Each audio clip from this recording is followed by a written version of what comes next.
Nigeria President Bola Ahmed Tinubu has called on online content creators to create jobs for others, saying, "The digital media is now a central driver of economic growth," while emphasizing that the youths are no longer waiting to be invited into the future, that they are already building the future.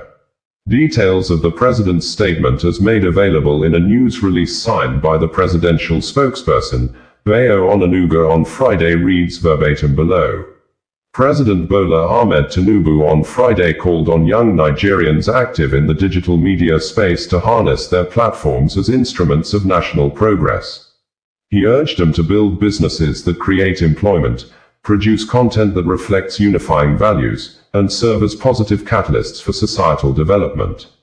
He emphasized the critical importance of verifying information before amplifying it. At the opening of the Progressives Digital Media Summit, themed, "Unveiling the Critical Role of New Media in National Development," President Tinubu said, "Your generation has recognized this moment. You are using digital tools to innovate, educate, and demand accountability. But as your influence grows, so must our collective sense of purpose and responsibility. I urge you to continue using digital platforms to advance our nation's progress. Build businesses that employ others. Create content that uplifts and unites. Use your influence to foster unity, not division." He commended the creativity and resilience of Nigeria's youth as he described digital media as a driving force of economic and social transformation. "It is no longer merely an accessory to life," he said. "From developing innovative platforms to building vibrant online communities, you are demonstrating the determination that is redefining what is possible for this country. You are not waiting for the future, you are building it." Digital media is now a central driver of economic growth, civic engagement, and social change. It broadens representation for those previously unheard. The president said his administration is committed to supporting digital innovation through the National Digital Innovation Fund and policies that promote a thriving startup ecosystem. However, he warned practitioners to remain vigilant against disinformation and cyber threats. Chief of Staff to the President, Femi Gbajabiamila, praised digital media practitioners who have consistently stood up for Nigeria and projected the nation positively on the global stage.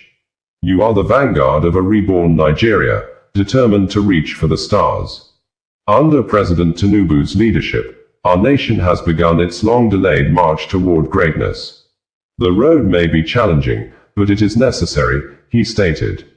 In a goodwill message, the special advisor to the president on information and strategy, Bayo Onanuga, highlighted the significance of the summit.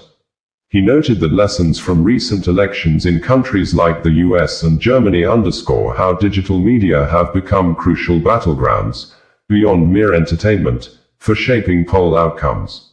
However, social media is not a fair battleground. As a public square, it is often chaotic and unregulated. Users frequently disregard rules. Divisive content. In line with the requirements of the ceasefire deal reached on Monday night in Malaysia, the military commanders in the three areas along the Thailand-Cambodia border have met on Tuesday, with a resolution that both sides will halt the movements of troops and enforce the ceasefire agreement while waiting till August 4, 2025 for the outcome of the General Border Committee, GBC meeting to be held. Before they will know the next line of action to be taken, which could be, to evacuate troops out of the area or continue the war based on the aftermath of the GBC meeting agreed to be hosted by Cambodia next week Monday. The ceasefire mediator, who is the ASEAN chair and Malaysia Prime Minister, Anwar Ibrahim, who is currently in Jakarta, the capital of Indonesia for ASEAN meeting, said in a post via his personal verified X social media account on Tuesday that, as the ASEAN chair, Malaysia has emerged to lead efforts in reconciling Cambodia and Thailand, two neighboring countries that were nearly drawn into a more devastating conflict, adding, "With the active involvement of China and the United States, we successfully achieved an immediate and unconditional ceasefire agreements. This is proof that diplomacy must guide our efforts to realize peace and resolute leadership," while stating in his earlier post after the ceasefire agreement was reached, that the ceasefire agreement is a concrete proof of the strength of ASEAN diplomacy, rooted in consensus, negotiation, and humanitarian principles. The Office of the Prime Minister of Malaysia, in a press statement published on its website, stated that, on behalf of the Malaysian government and ASEAN, I must express my deep appreciation and gratitude to both my close friends and associates, the Prime Minister of Cambodia, Samdech Hun Mane, and the Acting Prime Minister of Thailand, Phumtham Wechayai, for not only being present, gracious enough to participate in very frank discussions, very passionate about securing peace, and due to their efforts and participation, we have seen very positive developmental results that would all go well for Cambodia and Thailand and for ASEAN. The government of Malaysia, Cambodia and Thailand issue this joint press release following the special meeting chaired, hosted and witnessed by Prime Minister Anwar Ibrahim in Putrajaya and participated by Cambodia's Prime Minister Samdech Mohabawatipidai Hun Mane and Thailand's Acting Prime Minister Phumtham Wechayai, and co-organized by the United States of America with the active participation of the People's Republic of China, to promote a peaceful resolution to the ongoing situation. PM Hun Mane and Acting PM Phumtham Wechayai have expressed the positions and willingness for immediate ceasefire and return to normalcy. The United States President, Donald J. Trump, has been in contact with the leaders of both countries, urging the leaders to find peaceful solution to the conflict. The Chinese side has kept close contact with Cambodia, Thailand, Malaysia, and relevant countries, to actively promote dialogue, ceasefire, and restoring peace. The presence and collaboration of all parties underscore a shared commitment to peace, dialogue, and regional stability. Both Cambodia and Thailand reached a common understanding, as follows: an immediate and unconditional ceasefire, with effect. Nigeria on Monday staged an uncommon welcoming ceremony to appreciate and celebrate the country women football team, who may be apparently correct to be described as winning queens of Africa, as they landed at the Nnamdi Azikiwe International Airport in Abuja after the Super Falcons of Nigeria defeated the host Lionesses of Morocco by 3-2 in a breathtaking and thrilling final football match held in Rabat, the capital city of Morocco, on Saturday, marking the 10th triumph of the Super Falcons on the continental stage after the previous triumphs in the Women's Africa Cup of Nations, WAFCON, consecutively in 1998, 2000, 2002, 2004, 2006, 2010, 2014, 2016, 2018 and recently for the 2024 Africa Continental Women Tournaments. Many top government officials, most especially governors and ministers like the governors of Kaduna, Uba Sani, governor of Kwara, Abdul Rahman Abdul Razak, and Imho State, Hope Uzodinma, gathered for hours at the Nnamdi Azikiwe International Airport, Abuja, waiting the Super Queens of Africa to arrive, and after welcoming the women football icons home, the governors led the amazing stars of Africa to the West Africa country's presidential villa known as Aso Rock, where President Bola Ahmed Tinubu conferred on the 24 Super Falcons football players and the 11-member technical team the National Honors Awards of Officer of the Order of Niger, OON, and gifted them houses each in Abuja with $100,000 each for the 24 women players, which total sum is approximately equivalent to 3.6 billion nairas based on 1,500 nairas exchange rate to a dollar, pegged by the president for the 2025 financial year in the country. And in addition, the president gifted the 11-member technical team of the Super Falcons $50,000 each, which approximately represent a total of 825 million nairas, bringing the total cash gift to 4,425 million nairas. During the presentation, President Bola Ahmed said he never wanted to watch the match because he did not want to have high blood pressure, adding that the Super Falcons kept him hungrier, as his wife, the First Lady of Nigeria, Oloremi Tinubu, was at the kitchen preparing his food while watching the match, emphasizing the First Lady almost abandoned his dinner because of the football match, and the Super Falcons on Monday could be seen singing, praising and dancing with the First Lady, Oloremi Tinubu, by thus reversing the negativity of the popular viral song of "Na Your Mama Be This" to "Na Our Mama Be This." To accept the First Lady as the mother of all in the nation, which could be recalled that, earlier in the year, specifically, in the month of March, the First Lady, Senator Oloremi Tinubu, was at the Dome Event Center in Asaba in Delta State as part of her Renewed Hope Initiative project, and during her visit, a video clip of Nigeria nursing students rejecting the First Lady as the mother of all in the nation went viral and became a popular song that was remixed by many to their desired tastes and lyrics. After the viral clip showed the event's master of ceremony, barely 10 days after Israeli soldiers bombed the Holy Family Catholic Church in Gaza, Benjamin Netanyahu, the State of Israel Prime Minister, has said that Israel is now being portrayed as the enemy of Christians, stating that Israel has a thriving Christian community, the only thriving Christian community in the broad radius of the Middle East, where Christians are not tolerated, they're cherished, adding, "You can light Christmas trees in Nazareth. But in Bethlehem, the birthplace of Jesus, when Israel left and the Palestinian Authority came in, the Christian majority shrank from 80% to under 20%, because there was no more Israel to protect them," though Prime Minister Benjamin Netanyahu did not mention the bombing of the Catholic Church in Gaza that led to the killing of 3 persons and injuring to several people, including the parish priest. It could be recalled that the Israel Defense Forces, IDF, action against the Christian holy place in Gaza sparked global condemnations, with the head of the Catholic Church, Pope Leo XIV, in a statement on Sunday, July 20, 2025, while speaking after his Angelus prayer, read out the names of those killed in the incident and said, "I appeal to the international community to observe humanitarian law and respect the obligation to protect civilians, as well as the prohibition of collective punishment, of indiscriminate use of force and forced displacement of the population."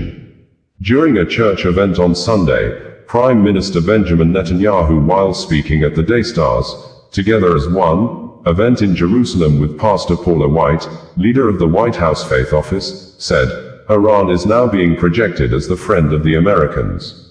Word to word of Prime Minister Benjamin Netanyahu's speech as transcribed and made available by the Office of the Israel Prime Minister on Sunday, reads below. Thank you, Joni. Thank you, Daystar. Thank you, Paula. Thank you, ambassadors and the many friends of Israel in the Christian world. This is the city and the land where it all began. The Judeo-Christian tradition that promoted the belief in monotheism, a single God, that developed the idea of the sanctity of life, the sanctity of individual life, the idea of freedom. In an ancient world that was swamped with massive slavery to build these ancient empires, the Jewish people came out with the idea that slavery should be limited and ultimately removed. This was revolutionary. The beginning of the idea of freedom began in this land, and that idea spread throughout the centuries and especially in modern times, and changed the world. It gives hope to the world. It gives meaning to our lives. It gives a bond between the world's greatest democracy, the United States of America, and the world's vibrant democracy here in Israel. And that's a partnership that is bonded in faith, in history, in tradition. I had the great privilege of being invited to speak at the joint session of the American Congress. And I look on the wall and I see a quote from Moses. That's our common tradition, our common wellspring. We're immersed in the Bible. We live the Bible. We have a future because we have a past. And that past is shared by millions, hundreds of millions around the world. And I want to thank you on behalf of the people of Israel and the Jewish people. Royal Thai Army and the Cambodia National Ministry of Defense have both denied firing the 10 projectiles that destroyed civilian houses and properties at Emerald Triangle, a city in Laos on Thursday, just as both government establishments confirmed early in the morning on Sunday that fighting continued through Saturday night to Sunday morning night despite President Donald Trump of the United States' U.S. statement on Saturday that he has spoken on phone with both the Prime Minister of Cambodia and the acting Prime Minister of Thailand, asking the two parties to agree on immediate ceasefire and failure to do so. According to Trump, U.S. will not make any business deal with both countries. In his words, Trump said, "We happen to be, by coincidence, currently dealing on trade with both countries, but do not want to make any deal with either country if they are fighting, and I have told them so. the call with Thailand is being made momentarily. The call with Cambodia has ended, but expect a call back regarding war stoppage and ceasefire based on what Thailand has to say. I am trying to simplify a complex situation. Many people are being killed in this war, but it very much reminds me of the conflict between Pakistan and India, which was brought to a successful halt. The Lao government had on Friday reported that 10 bombs were found, having been fired into civilian areas and affecting local residents in the Emerald Triangle, a town in Lao that borders both Laos, Thailand and Cambodia. A statement from the Lao People's Armed Forces on Saturday afternoon refuted earlier media reports claiming clashes between the Lao People's Armed Forces and Cambodian armed personnel, describing the reports as untrue. Denying the shelling in Laos, the Royal Thailand Army in a statement on Saturday said that the Royal Thai Army clarifies case of artillery shells landing in Lao PDR territory in Emerald Triangle area, confirms investigation found they were not Thai forces ammunition. According to news reports, on the 24th of July 2025, at approximately 9:40 hours, 10 artillery shells landed in the territory of the Lao People's Democratic Republic, Lao PDR, in the Emerald Triangle area, which is the border junction between Thailand, Laos, and Cambodia, without clear confirmation as to which side the shells belonged to, and preliminarily there were no reports of casualties or property damage from the incident. Major General Wintai Subari, Army spokesperson, issued a clarification that following fact-finding investigations and coordination with security agencies of the Lao PDR, it is confirmed that they were definitely not shells from the Thai military side, and the Royal Thai Army has confidence in its capability to control weapon usage effectively, appropriately, proportionately, and strictly within international rules of engagement. However, in the recent period, it has often been found that the Cambodian side has been using long-range fire support weapons to attack numerous civilian targets throughout the past 2 days, which appears to be intentional and deliberate use of such weapons against targets other than military objectives, such as using weapons against historical sites, aiming to significantly mislead the international community against the Thai side. Asia is apparently becoming a continent of war as hope of achieving peace in the continent appeared slim since 2023 when fresh wars broke out in the Middle East Asia after Hamas attacked Israel, forcing Israel to launch a multi-front wars in Gaza, Lebanon, Syria, Iran and Yemen. This occurred as Russia, that has parts of its territory in Asia, had in 2022 launched a full-scale war against its neighboring European country, Ukraine, which the multiple wars have led to millions of deaths, with many in the world expecting an end soon. But, while many in the world hoped for permanent end to the deadly wars, another fresh war broke out during the week on Thursday in the Southeast Asia between Cambodia and Thailand after soldiers from Royal Thai Army of 14th Infantry Battalion on Wednesday stepped on a landmine at Huai Bon, Chongan Ma, Nam Yuen District, Ubon Ratchathani Province, within the Thai-Cambodia border area, causing severe injury to one Thailand soldier while 4 other soldiers sustained some level of injuries, making the acting Prime Minister of Thailand, Phumtham Wechayoi, to recall the country's ambassador from Phnom Penh and expelled Cambodia's ambassador to Thailand, leading to heavy military confrontations starting next day morning, which, Cambodian news agency on Saturday reported that tens of thousands of innocent Cambodians, including children, pregnant women, and the elderly, have been forced to flee the military aggression along the border areas, including Preah Vihear, Oddar Meanchey, and Persit, and the Royal Thai Army also on Saturday released a video of its men hoisting the Thai flag at a location and stated that the Thai national flag was raised atop Phu Makwea, following Thai military operations to assault and seize the Phu Makwea area, where it said the Cambodian forces had been heavily positioned, adding that the area was successfully captured during the evening of war on Friday, while the Prime Minister of Thailand, Paetongtarn Shinawatra, who is currently on suspension, blamed the cause of the war on alleged powerful criminals in Cambodia,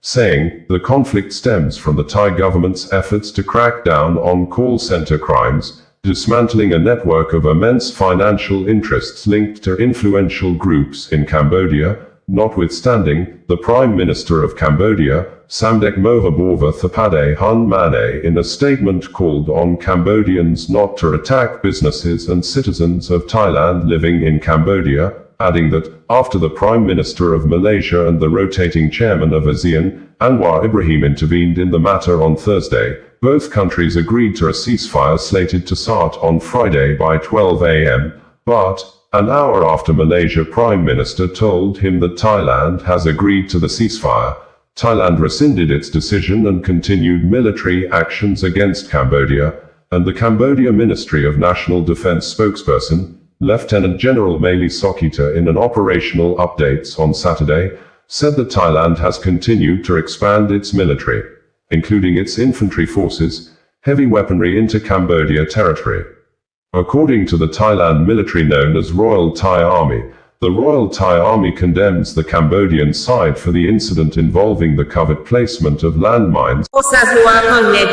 Bringing you the news in a more digital way.